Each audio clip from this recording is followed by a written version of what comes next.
Hello everyone, welcome to Study Chakra. तो students, इस video में हम लोग बात करेंगे सरफेस टेंशन की। सरफेस टेंशन क्या होता है ये हम देखेंगे and we will try to understand surface tension on the basis of molecular theory. Molecular theory इसको इसलिए कहा जा रहा है क्योंकि हम मॉलिक्यूल्स के लेवल पे जाके फिर समझेंगे कि सरफेस टेंशन क्या होता है। ठीक है, तो चलो, इंटरमॉलिक्यूलर फोर्सेस के बारे में ऑलरेडी मैं पिछले वीडियो में बात कर चुका हूँ और आई होप आपने वो वीडियो देख रखा है। उसके बाद आप इस वीडियो पे आना ताकि इससे क्या होगा कि आपको चीज़ें और अच्छे से क्लियर हो। तो देखो यहाँ पे एक एग्जांपल लेते हैं कि आपके पास एक कंटेनर है, इस कंटेनर में एक लिक्विड रखा हुआ है, कोई भी लिक्विड आपने इसके अंदर रख दिया। इस लिक्विड के मॉलिक्यूल्स के बीच में होता है कोहेसिव फोर्स, राइट। लिक्विड के मॉलिक्यूल्स के बीच में कोहेसिव फोर्स ऑफ अट्रैक्शन होता है और यहाँ पे हम स्पेसिफिकली 3 मॉलिक्यूल्स की बात करेंगे।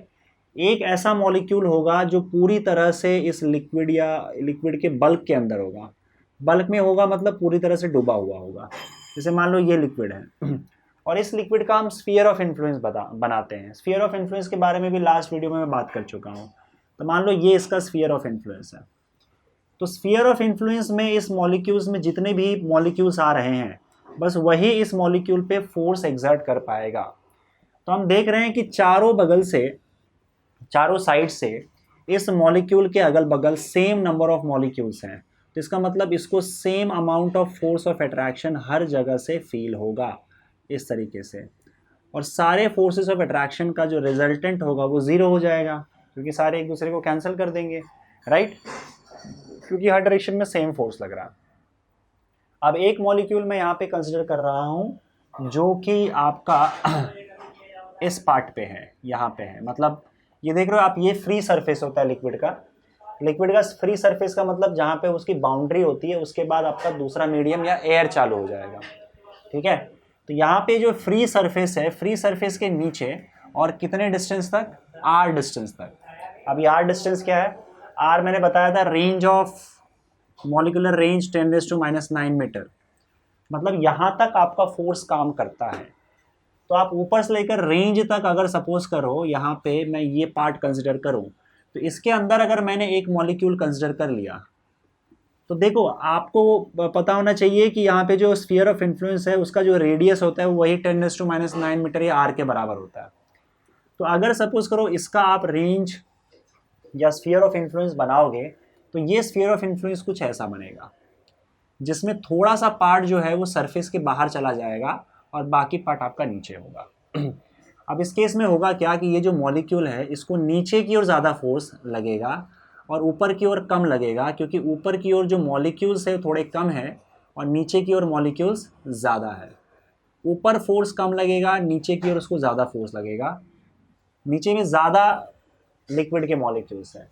तो ये वाला जो मॉलिक्यूल है जो इतने पर्टिकुलर लेयर के अंदर है उसको एक net downward, resultant downward force मिलता है क्योंकि नीचे से ज़्यादा पुल किया जा रहा है उसको।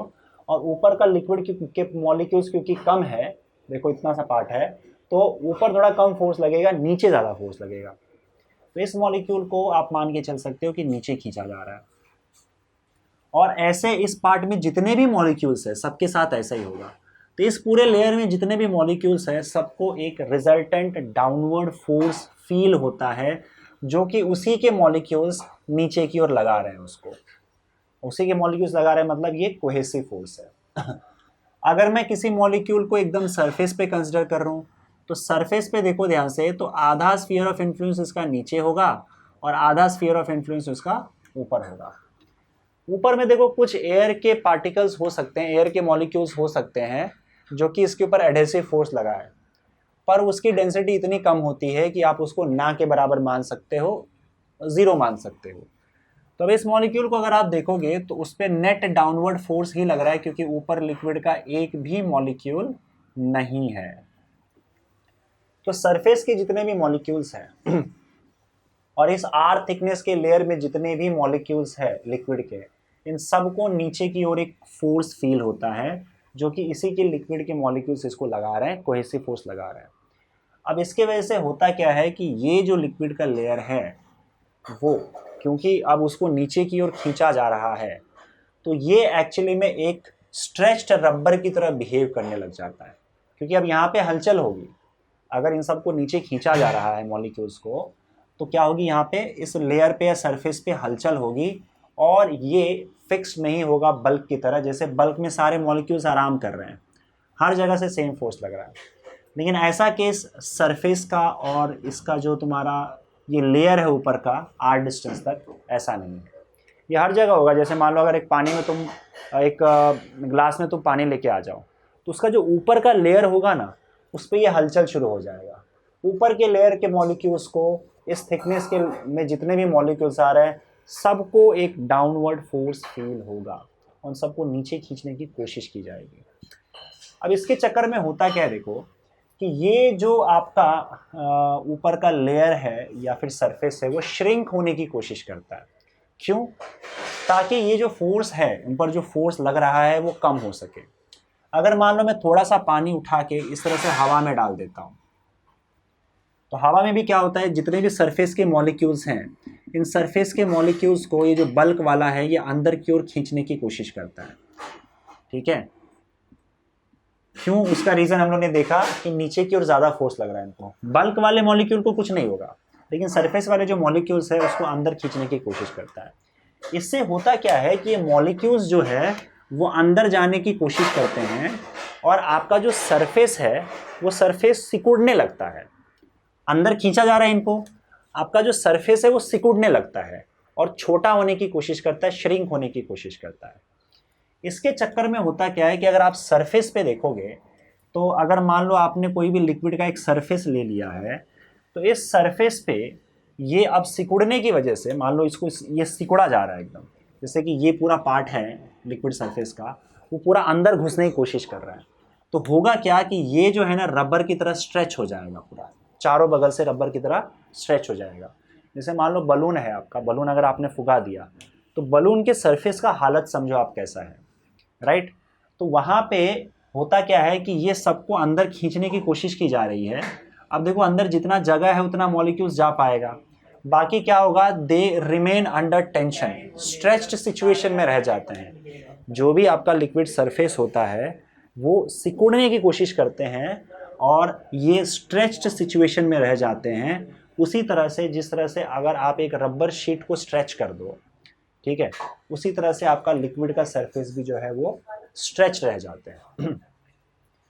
तो अगर मान लो ये फ्री सरफेस मैंने छोड़ दिया, तो कोशिश क्या करेगा बताओ, मॉलिक्यूल्स क्योंकि अंदर खींचा जा रहा है सरफेस के, तो ये सिकुड़ता हुआ चला जाएगा और कोशिश ये करेगा कि अपना जो सरफेस एरिया है इसका, ये एकदम मिनिमम बन जाए, है ना? कोशिश यही रहेगी, क्योंकि देखो अगर सपोज करो अंदर खींचा जा रहा है, तो मॉलिक्यूल्स अंदर भागने की कोशिश करेंगे, सरफेस छोटा करने की कोशिश होगी यहाँ पे, और ये तब तक होता जाएगा जब तक इसका सरफेस एरिया मिनिमम ना हो जाए। मिनिमम होने के बाद भी वो ऐसे कंडीशन में रहेगा कि उसको अंदर की ओर खींचा जा रहा है, और वो तब भी फोर्स के, इनवर्ड फोर्स के इन्फ्लुएंस में ही रहेगा, ठीक है, खींचा खींचा सा रहेगा। तो ये सरफेस एरिया मिनिमम करने की कोशिश की जाती है ऐसे केस में, राइट? और ये जो इनका स्ट्रेच होना है, सिकुड़ना है, इसी को हम क्या बोलते हैं, सरफेस टेंशन। समझ गए? और ये काम सरफेस पे हो रहा है, मतलब किसी भी लिक्विड का जो सरफेस होता है that remains under tension, stretched membrane की तरह, स्ट्रेच्ड रबर शीट की तरह वो टेंशन में रहते हैं, और उसी को हम क्या बोलते हैं, सरफेस टेंशन। और इसलिए आप देखोगे कि अगर मान लो किसी भी फ्री लिक्विड को अगर आप बाहर छोड़ दो, ऐसे मान लो मैंने कोई पानी दिया और पानी को ऐसे फेंक दिया, तो वो क्या करता है, अपना स्फेरिकल शेप बना लेता है। ऐसा क्यों बताओ? उसका रीज़न ये है कि जो भी मॉलिक्यूल्स है इनको अंदर खींचा जा रहा है और सरफेस सिकुड़ के कोशिश ये कर रहा है कि उसका जो सरफेस है वो मिनिमम एरिया हो जाए उसका, ताकि मिनिमम एरिया होगा तो मॉलिक्यूल्स भी जो है सरफेस पे मिनिमम नंबर रहेंगे। तो जो भी ज्योमेट्रिकल शेप्स होते हैं उसमें स्फीयर का जो एरिया होता है वो सबसे कम होता है। तो सबसे कम एरिया जो है वो स्फीयर का होने की वजह से ये खुद को क्या कर देता है, स्फीयरिकल कर लेता है। ठीक है? अब तुम बोलोगे सर वो ड्रॉप तो हमको कई बार ऐसे भी दिखता है। देखो इस पर एक्चुअली में ग्रेविटी का असर होता है, इसके वजह से, ग्रेविटी की वजह से थोड़ा सा स्ट्रेच जरूर हो जाएगा, लेकिन अगर आप बहुत छोटा सा ड्रॉप लोगे जिसमें ग्रेविटी का ज़्यादा असर नहीं होगा तो आपको पूरी तरह से स्फीयरिकल दिखेगा। तो सरफेस टेंशन की वजह से, क्योंकि सरफेस के मॉलिक्यूल्स को अंदर की ओर, बल्क की ओर फोर्स लग रहा है, तो इसकी वजह से क्या होता है, उसका जो सरफेस है वो सिकुड़ने लग जाता है, खींचने लग जाता है, और इसी खिंचाव को हम क्या बोलते हैं, सरफेस टेंशन। इस खिंचाव की वजह से हर फ्री सरफेस, लिक्विड का हर फ्री सरफेस कोशिश करता है कि मैं मिनिमम से मिनिमम हो जाऊं, ताकि सारे मॉलिक्यूल्स जो है सरफेस के अंदर घुस जाए। ठीक है, अंदर अपने आप नहीं घुस रहा है बल्कि उनको खींचा जा रहा है, इसलिए वो घुसने की कोशिश करते हैं और सरफेस मिनिमम होने की कोशिश करता है। ये आप कई केसेस पे, कई जगह पे सरफेस टेंशन को देख सकते हो। इनफैक्ट यहाँ पे भी कंटेनर में अगर मैं सपोज करो साइड के कंटेनर्स को ऐसे हटा दूँ, ये जो सरफेस है, ये सरफेस स्ट्रेच होकर श्रिंक होने की कोशिश करता है। अगर मैं यहाँ से इस वॉल को हटा दूँ, इस वॉल को हटा दूँ और इस वॉल को हटा दूँ, तो ये पूरा लिक्विड का जो सरफेस है, इससे भी होगा क्या, जैसे मान लो ये पूरा सरफेस यहाँ पे आप ले लो। अब क्योंकि वॉल था तो वॉल क्या कर रहा था, अपने एडहेसिव फोर्स के वजह से इसको ऐसे रखा हुआ था। यहाँ पे भी जो वॉल है इसको खींचकर अपने एडहेसिव फोर्स की वजह से मेंटेन रखा है इसने इसके शेप को। लेकिन जैसे तुम वॉल हर जगह से हटा दोगे तो लिक्विड का फिलहाल जो यहाँ पे शेप है ऐसा है ना, अब होगा क्या कि ये सारे के सारे जो लिक्विड के सरफेस है ना, इसको फिर से अंदर की ओर फोर्स लगना चालू हो जाएगा और ये फिर धीरे धीरे इस शेप में आ जाएगा, मिनिमम एरिया के शेप में। तो एक्चुअली में आपका जो लिक्विड का सरफेस है जैसे ही अंदर जाने लगता है तो इस तरह से खींचने लग जाता है। अब जैसे इमेजिन करो कि आपका शेप ऐसा है और उसको जब अंदर धकेलोगे तो ये ऊपर वाला पार्ट जो है वो ऊपर वाला पार्ट खींचने लग जाएगा, ऐसे स्ट्रेच होने लग जाएगा और फाइनली ऊपर का जो सरफेस है वो स्फेरिकल बन जाता है ऐसे। तो ये जो ऊपर का लेयर है वो खींचे हुए रबर की भांति बिहेव करता है और उसी को हम सरफेस टेंशन बोलते हैं। समझे? तो ये सरफेस टेंशन ध्यान रहे कि कोहेसिव फोर्सेस की वजह से आता है। लिक्विड के खुद के कोहेसिव फोर्स जो है उसके वजह से सरफेस के मॉलिक्यूल्स को वो अंदर खींच रहे हैं और यही कोहेसिव फोर्स जो है वो सरफेस टेंशन को जन्म देता है। सो कोहेसिव सरफेस टेंशन का जो रीज़न है वो क्या है, कोहेसिव फोर्सेस है। ठीक है, अब देखो ये सरफेस टेंशन का केस आप कई जगह पे देख सकते हो। जैसे फॉर एग्जांपल अगर सपोज करो आपके पास एक ब्रश है, मान लो अगर आप एक आर्टिस्ट हो और आपके पास एक ब्रश है, तो नॉर्मली ब्रश जो है ना उसके जो यहाँ पे ब्रिसल्स है वो एकदम अलग अलग सेपरेटेड होते हैं। हवा में आप रखो तो ये सेपरेटेड होगा। अगर आप इसको एक पानी में डुबो देते हो तो पानी में अगर एकदम अंदर तक आपने डुबो दिया है तब भी वो एकदम स्प्रेड होगा, सेपरेटेड होगा। लेकिन जैसे इसको अगर आप ब्रश को बाहर निकालते हो तो ये एकदम अंदर सा घुस जाता है, एकदम चिपक जाता है एक दूसरे के साथ। उसका रीज़न ये है कि अब इसके ऊपर पानी लग जाता है, लिक्विड लग जाता है। जब आपने इसको बल्क में डाल रखा है तो जो वाटर मॉलिक्यूल्स है वो वाटर मॉलिक्यूल्स वैसे भी बल्क के अंदर जो है उसको कुछ होता है नहीं, सिचुएशन जो है वो एकदम सही होता है बल्क के अंदर। तो ये जो ब्रिसल्स है वो ब्रिसल्स भी एकदम आगे फैले हुए रहते हैं, एक दूसरे से दूर रहते हैं। लेकिन जब आप बाहर निकालते हो तो बाहर यहाँ पे लिक्विड सरफेस आ जाता है। अब ये जो लिक्विड सरफेस है, अब क्योंकि सरफेस है तो सरफेस पे सरफेस टेंशन होता है, इस लिक्विड के मॉलिक्यूल्स को अंदर खींचा जाएगा और वो सिकुड़ने लगता है। तो जब लिक्विड का सरफेस सिकुड़ने लगता है तो सारे के सारे ब्रिसल्स को भी क्या करता है, वो चिपका देता है और यहाँ पे स्फेरिकल बनने की कोशिश करता है। इसलिए सारे ब्रिसल्स पानी के साथ जो है अंदर चिपक जाते हैं और पानी अपना शेप कोशिश करता है कि मैं स्फेरिकल बना लूँ। तो इसीलिए जब आप ब्रश को बाहर निकालते हो तो उसका फ्री सरफेस ऑफ लिक्विड जो है सिकुड़ के स्फेरिकल होने की कोशिश करता है और सारे जो हेयर या ब्रिसल्स है उसको अंदर दबा देता है, एक दूसरे से चिपका देता है। तो यहाँ पे आपको क्लियरली सरफेस टेंशन देखने को मिलता है। दूसरी बात, जो भी ड्रॉप्स एंड बबल्स आप बनाते हो वो हमेशा आपको स्फेरिकल दिखेगा।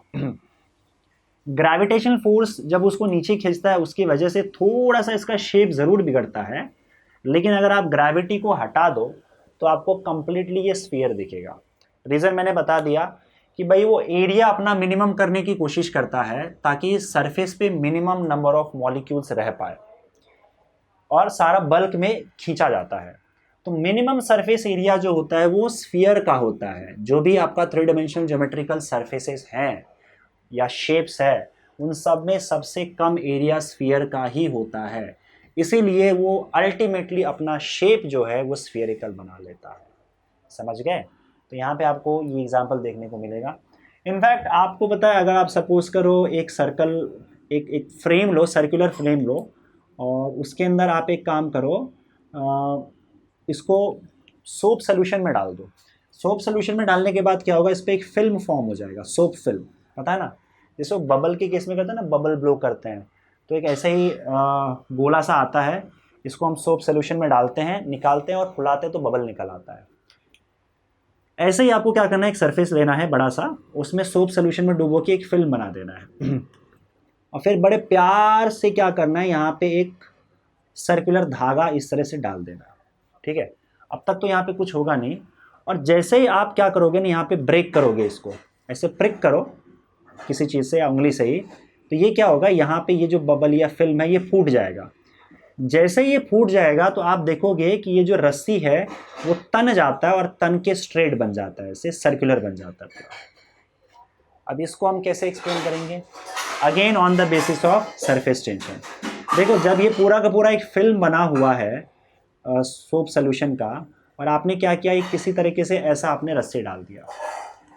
अब इसमें होता है क्या है कि सरफेस टेंशन आगे और पीछे, जैसे सरफेस टेंशन के फोर्सेस लगते हैं, अगर सपोज करो मेरे पास यहाँ पे एक लिक्विड सरफेस है, मैंने एक लिक्विड सरफेस लिया, और इस लिक्विड सरफेस को अगर आप ध्यान से देखोगे तो ये लिक्विड सरफेस, मैंने पहले बोला कि तना हुआ महसूस करता है, और उसी को हम सरफेस टेंशन बोलते हैं। रबर, खींचे हुए रबर की तरह महसूस करता है लिक्विड का सरफेस। तो अगर मैं यहाँ पे कोई लाइन ड्रॉ करता हूँ, इमेजिनरी लाइन, तो इस इमेजिनरी लाइन पे आप मान सकते हो कि दोनों तरफ फोर्स लग रहा है, समझे। और ये फोर्स सरफेस टेंशन का फोर्स है जो इसको खींच रहा है। जैसे एक गुब्बारा लो, गुब्बारे को खींच दो या रबर को खींच दो, तो अगर एक रबर की शीट को या गुब्बारे की शीट को अगर आप खींच दोगे चारों तरफ से, तो ये क्या कोशिश करता है बताओ, ये वापस आने की कोशिश करता है। आप यहाँ पे कहीं भी एक लाइन ड्रॉ करोगे तो इस लाइन पे दोनों तरफ फोर्सेस लगते हैं। इसका एग्जाम्पल देखो आपको कैसे मिलता है, जैसे अगर आप इस गुब्बारे की शीट को मान लो यहाँ से आपने काट दिया, अगर आपने यहाँ से काट दिया तो होता क्या है कि यहाँ से जैसे अब थोड़ा सा मैंने आपने कैंची से कट कर दिया, तो अगर ये खींचा हुआ है और थोड़ा सा कट किया तो ये पूरा पार्ट यहाँ सेपरेट हो जाता है और ये यहाँ सेपरेट हो जाता है। अगर ये यहाँ आता है और ये यहाँ आता है, इसका रीज़न क्या है कि यहाँ पे फोर्सेस लग रहे हैं और इस लाइन पे यहाँ पे फोर्सेस लग रहे हैं। पर ये लाइन फिक्स नहीं है, हर जगह लगता है। जैसे अगर मान लो आप यहाँ कट ना करके सपोज करो हल्का सा कट यहाँ बीच में देते हो, तो अब होता क्या है कि इस लाइन के अबाउट फोर्स लगता है और ये पार्ट यहाँ चला जाता है और ये पार्ट यहाँ चला आता है, और अब ये ऐसे फटता है। तो उसी तरह से ये स्ट्रेच्ड गुब्बारे की तरह ही आपका लिक्विड का सरफेस होता है। तो आप उसको काट तो नहीं सकते, लेकिन अगर आप कहीं लाइन ड्रॉ करो तो आप इमेजिन कर सकते हो कि इस लाइन के दोनों तरफ सरफेस टेंशन के फोर्सेस लग रहे हैं, समझे।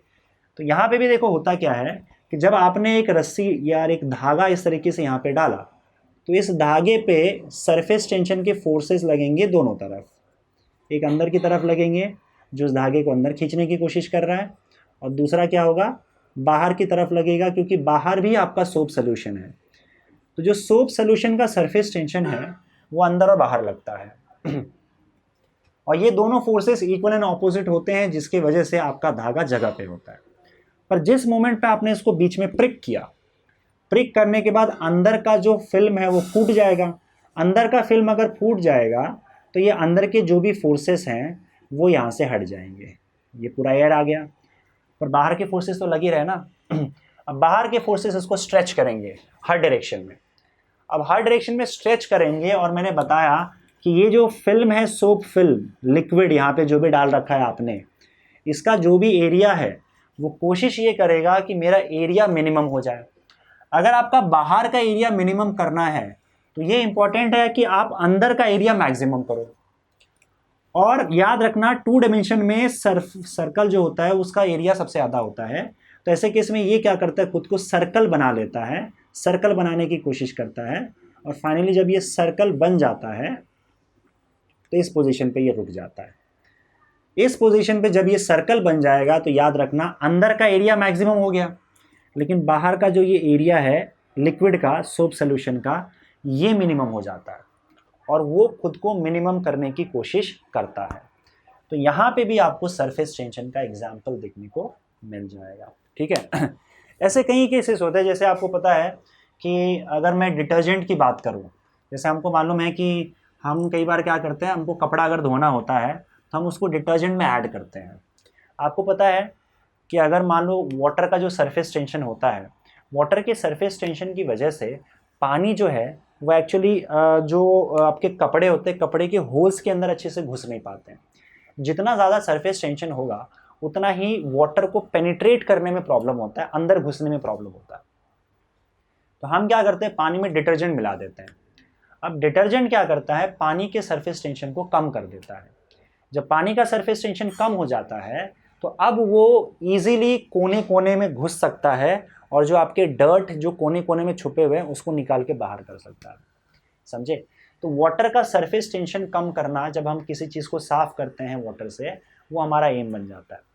वैसे जब आप टूथपेस्ट करते हो तो ये हम बोलते हैं कि टूथपेस्ट क्या करता है, आपका जो मुंह के अंदर पानी है उसके सरफेस टेंशन को कम कर देता है, जिससे अब वो क्या कर सकता है, आप जो है वो आपका जो पानी है वो एकदम अंदर अंदर होल्स तक घुस सकता है और डर्ट को बाहर निकाल सकता है। राइट? तो यहाँ पे एक और केस है, जैसे आप लोगों को पता है कि हम अगर सपोज करो हमारे अगर घर के अगल बगल में गंदा पानी जमा हो जाता है तो वहाँ पे कि जो मॉस्किटोज होते हैं, मच्छर होते हैं, उनका ब्रीडिंग चालू हो जाता है। मच्छर की ब्रीडिंग की वजह से क्या होता है, मच्छर अंडे देना शुरू कर देता है। और क्योंकि आपका लिक्विड का जो सरफेस है, पानी का सरफेस है, उसके अंदर सरफेस टेंशन होता है, वो खींचे हुए रबर की तरह रहता है। उस खींचे हुए रबर पे मॉस्किटोज जो है, मच्छर अपने अंडे बड़े आराम से देता है और अपनी फैमिली ग्रो कर रहा होता है। लेकिन वो मच्छर हमारे लिए जो है वो बड़ा ख़तरनाक है, मलेरिया पैदा कर सकता है। तो हम करते क्या है, हमारा एम होता है कि इसके परिवार को ख़त्म करना है। इसके परिवार को ख़त्म करने के लिए इस अंडे को डुबोना पड़ेगा। अंडा डूब नहीं रहा है सरफेस टेंशन की वजह से, तो हम क्या करते हैं, इसके अंदर बाहर से कुछ इम्प्योरिटी मिला देते हैं। आप जब भी लिक्विड के अंदर कोई बाहर से इम्प्योरिटी मिलाते हो तो लिक्विड का सरफेस टेंशन कम हो जाता है और ये वाटर का सरफेस टेंशन कम हो जाता है। जब सरफेस टेंशन कम हो जाता है तो फट से सारे अंडे अंदर डूब के सब खत्म हो जाते हैं। मॉस्किटोज का परिवार वहीं पे ख़त्म और हमारा परिवार सुरक्षित हो जाता है। तो यहाँ पे भी आपको सरफेस टेंशन का एग्जाम्पल देखने को मिलेगा। ठीक है? इनफैक्ट आपको पता है बहुत सारे जो कीड़े मकोड़े होते हैं छोटे छोटे से, वो पानी के ऊपर चल देते हैं, वो भी एक्चुअली वाटर के सरफेस टेंशन का यूज़ करते हैं। वाटर का सरफेस टेंशन उनको हेल्प करता है चलने में। देखो वाटर का जो सरफेस टेंशन है उसका मतलब ये है कि वाटर आपका एक रबर की भांति होता है, जिसको वो स्ट्रेच रबर की तरह होता है। तो जब ये कीड़े इस पर पैर डालते हैं तो ये आपका जो रबर है वो नीचे की ओर ऐसे दब जाता है। जब नीचे की ओर दब जाता है तो ये जो सरफेस टेंशन के फोर्सेस हैं, ये सरफेस टेंशन के फोर्सेस इसके पैर को ऐसे ऊपर उठा देता है। जैसे मान लो रबर है, रबर पे आपने इस तरह से मान लो उंगली रखी तो रबर ऐसा अंदर घुस जाएगा और रबर आपको ऊपर धक्का मारेगा, तो ये रबर उसको ऊपर उठाता है। बाद में ये पैर यहाँ पे रखता है, फिर ये पैर आगे यहाँ पे रखेगा और इस तरह से, क्योंकि सरफेस टेंशन काफ़ी ज़्यादा होता है तो उसका जो पैर है वो अंदर घुसता नहीं है, वरना उसका इतना वेट है कि वो अंदर डूब जाने चाहिए। लेकिन वाटर का जो सरफेस टेंशन है उसका फोर्स ऊपर लगकर उसको संभाल लेता है। सरफेस टेंशन टेंजेंशियल लगता है, जब आपका सरफेस ऐसा हो जाए तो ये फोर्स इस तरह से टेंजेंशियली सरफेस के अलॉन्ग लगता है, सरफेस टेंशन, और ये उसके पैर को ऊपर की ओर उठाया रहता है और धक्का मारता है जिससे उसका पैर अंदर न घुसे और ऊपर चला जाए, और इस तरह से वो कदम कदम रख कर पानी के ऊपर चल देता है। ठीक है? इनफैक्ट अगर आप बहुत आराम से और प्यार से अगर एक निडल, जैसे पानी है, पानी में एक सुई रखते हो बड़े आराम से, तो सरफेस टेंशन की हेल्प से वो उसको नीचे नहीं जाने देता है। मतलब सुई का जो वेट है, वेट से ज़्यादा सरफेस टेंशन का फोर्स होता है और वाटर का सरफेस टेंशन का फोर्स उसको संभाले रखता है। तो अगर आप बड़े प्यार से एक छोटी सी सुई यहाँ पे रखोगे, ठीक है, तो ये हल्का सा दबेगा जिसके वजह से सरफेस टेंशन जो है वो टेंजेंशियली लग के इसके वेट को संभाल लेता है, और आप एक सुई जो है वो पानी पे बड़े आराम से रख सकते हो अगर संभाल के रखे तो। ठीक है? तो यहाँ भी आपको सरफेस टेंशन देखने को मिल जाएगा। अब सवाल ये है कि सरफेस टेंशन जो है वो किन चीज़ों पे डिपेंड करता है और ये कैसे कम या फिर ज़्यादा हो सकता है। देखो एक चीज़ तो ये कि अगर सपोज करो आपने किसी भी लिक्विड का टेम्परेचर इंक्रीज कर दिया, तो सरफेस टेंशन कम हो जाता है। टेम्परेचर बढ़ाने से लिक्विड का सरफेस टेंशन कम होता है, राइट। अगर आप कोई इम्प्योरिटी ऐड करते हो तो इम्प्योरिटी ऐड करने से भी सरफेस टेंशन जो है वो कम हो जाता है, राइट। हाँ, एक ऐसा टेम्परेचर होता है जिस टेम्परेचर पे आपका सरफेस टेंशन जो है वो ज़ीरो हो जाता है। मतलब आप इतना टेम्परेचर बढ़ा दो कि आपका सरफेस टेंशन क्या हो जाए, ज़ीरो हो जाए। ऐसे टेम्परेचर को, जिस टेम्परेचर पे सरफेस टेंशन ज़ीरो हो जाता है, उस टेम्परेचर को हम लोग क्रिटिकल टेम्परेचर बोलते हैं। लिक्विड का क्रिटिकल टेम्परेचर जिस पे सरफेस टेंशन ज़ीरो हो जाए। तो टेम्परेचर बढ़ाने से सरफेस टेंशन कम होता है, इम्प्योरिटी ऐड करने से सरफेस टेंशन जो है कम हो जाता है, ठीक है। इसमें भी केसेस ज़रूर आते हैं, जैसे कुछ इम्प्योरिटीज़ होते हैं जो पूरी तरह से घुल जाते हैं, सल्यूबल होते हैं। जैसे आप नमक लो, नमक को पानी में घोल दो तो पूरी तरह से उसके अंदर डिज़ोल्व हो जाएंगे, घुल जाएंगे। हाँ, अगर ऐसा इम्प्योरिटी आपने ऐड कर दिया तो वो ज़रूर सरफेस टेंशन को इंक्रीज़ कर देता है, डिक्रीज़ करने के बजाय। पर बाकी जैसे आप डिटर्जेंट है, मिट्टी है, ऐसे कोई भी इम्प्योरिटीज़ जो सल्यूबल नहीं है या एकदम कम सल्यूबल है, अगर आप ऐसे इम्प्योरिटीज़ को ऐड करते हो तो वह हमेशा लिक्विड का सरफेस टेंशन कम ही करता है। तो जब भी हम इम्प्योरिटी की बात करते हैं, हम या तो बहुत ही कम घुलने वाले या फिर ना घुलने वाले इम्प्योरिटी की ही बात करते हैं, हम घुलने वाले इम्प्योरिटी की बात नहीं करते हैं। हाँ, सल्यूबल इम्प्योरिटी डालोगे तो सरफेस टेंशन डिक्रीज़ होने के बजाय इंक्रीज़ हो जाता है, जैसे मैंने नमक, सोडियम क्लोराइड की बात की।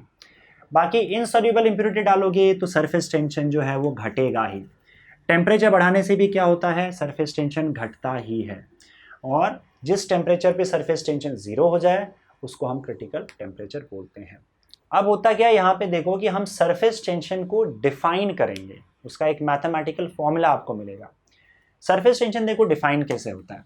जैसे मैंने आपको बताया कि अगर आप एक लिक्विड का सरफेस लोगे तो लिक्विड का जो सरफेस है वो एक स्ट्रेच्ड इलास्टिक मेम्ब्रेन या स्ट्रेच रबर शीट की तरह काम करता है। और यहाँ पे अगर आप कोई भी एक लाइन ड्रॉ करो तो लाइन के दोनों तरफ, एक इमेजिनरी लाइन ड्रॉ करो तो लाइन के दोनों तरफ फोर्सेस लगेंगे, ठीक है। और ये फोर्स उस लाइन के परपेंडिकुलर लगता है। तो आपको करना क्या है, इस लाइन का जो भी लेंथ होगा इस फोर्स को उस लेंथ से डिवाइड कर दो। यही रेशियो जो है ये आपका सरफेस टेंशन कहलाएगा। सरफेस टेंशन को कई बुक में टी से डिनोट किया है तो कई बुक में एस से डिनोट किया है। तो आप वो तो नोटेशन की बात हो गई, यहाँ पे मैं टी यूज़ कर रहा हूँ। देखो, फोर्स एक साइड का ही लेना है अगर आप दोनों साइड के फोर्स ले रहे हो तो आपको लेंथ को भी डबल करना पड़ेगा, राइट। तो ये जो रेशियो होता है फोर्स और लेंथ का, उसी को सरफेस टेंशन बोलते हैं। कोई भी इमेजिनरी लाइन ड्रॉ करो, उसके एक साइड में देखो कि कितने परपेंडिकुलर फोर्स लग रहे हैं। Total perpendicular force on the line divided by the length of the line, यही आपका सरफेस टेंशन है। तो हम इसको डिफाइन कैसे करेंगे, force per unit length on an imaginary line drawn on the free surface of the liquid, ठीक है, that is your surface tension. Perpendicular force per unit length on an imaginary line drawn on the free surface of liquid is what you call surface tension of the liquid. तो इस फॉर्मूले के हिसाब से surface tension का SI unit क्या होगा बता दो। SI unit of T will be Newton पर मीटर, यस। और इसका डायमेंशंस क्या होगा सरफेस टेंशन का, फोर्स का होता है m1 L1 T-2 और इसको लेंथ से डिवाइड कर दोगे L1 से तो ये आपका हो जाएगा L0 तो ये रहा उसका डायमेंशन। तो इस वीडियो में हम लोगों ने पूरी तरह से सरफेस टेंशन क्या होता है उसको समझा है। अगले वीडियो में हम लोग क्या करेंगे, सरफेस टेंशन और सरफेस एनर्जी क्या होता है, ये दो चीज़ों के बारे में देखेंगे और इनके बीच में क्या रिलेशन है ये भी हम देखेंगे, ठीक है। Till then, thank you and bye bye.